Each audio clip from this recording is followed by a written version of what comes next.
So if this is the shroud of Jesus, as I believe it is, I want to go through and look at a few of the things that this shroud tells us about Jesus Christ. Now, I know you can't read the little words on here, so I'm going to go over it. So this is actually a neat image that I found online that goes over and shows it identifies all of the different markings and the different wounds and everything that we see on the shroud and on the image there.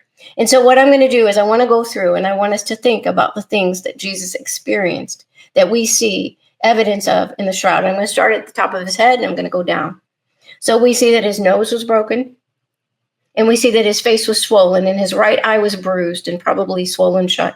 And so we know from scripture that Jesus was beaten up by the Roman guards. He was also, even before that, when he was being questioned by the religious leaders, they slapped him and punched him in the face over and over again. So we see that he had the broken nose, the swollen face. Part of his beard was plucked out. That was prophesied in Isaiah 50. The tearing wounds that were made by the scourges, we saw that. The bruises on the shoulders were due to carrying the weight of the cross. The knee injuries from repeated falls. The oval wound between the fifth and sixth ribs on the right side that correlates to what we read in the scriptures of the Roman soldier piercing his side with his spear. The nail wounds from the Roman crucifixion through his wrist and through his feet.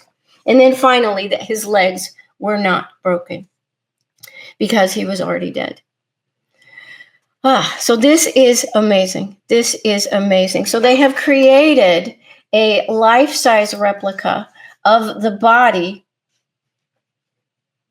Let's see, let me put this a different way. Okay, of the body as it would have in the posture that it would have been. They have so much information from the shroud that they can actually tell the exact posture that the body would have been laying in.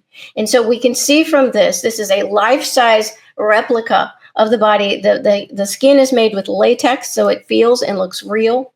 I believe this is in Italy, in the where they are keeping the shroud as well. The hair on is actually human hair, so it is very, very realistic, and it also shows not only the posture but all of the wounds. So I've got a little less than a minute long video that I want to show you, so you can kind of get more of an idea of this. And so it is so realistic, so realistic. And so you can see also that the body was in rigor mortis before they pulled it off of the cross, which is why the head is slumping down and why the one foot is at the angle that it is. And there are the wounds that they show from the crown of thorns on his head.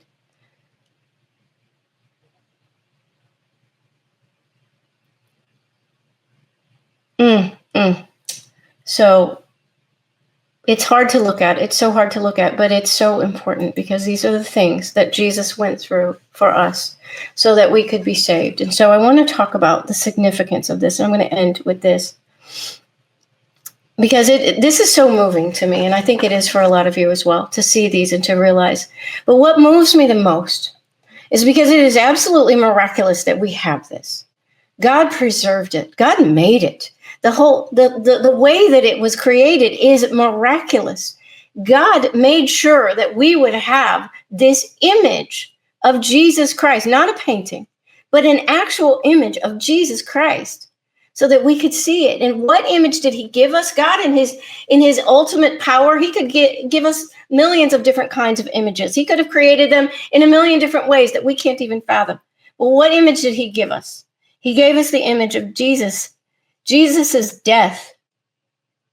He gave us the image of Jesus's death. And I believe it's because it is a message that he's giving us of the importance of Jesus's death. This is why Jesus came. It's why Jesus was here. He came to die. He came to die for us, to take our place so that we might be offered the gift of salvation. Do you remember the story of what God said when Jesus was baptized? God said the same thing again to the three disciples when Jesus was transfigured at the top of the mountain, toward the end of Jesus's ministry. What did God say? He said, "This is my son, with whom I am well pleased.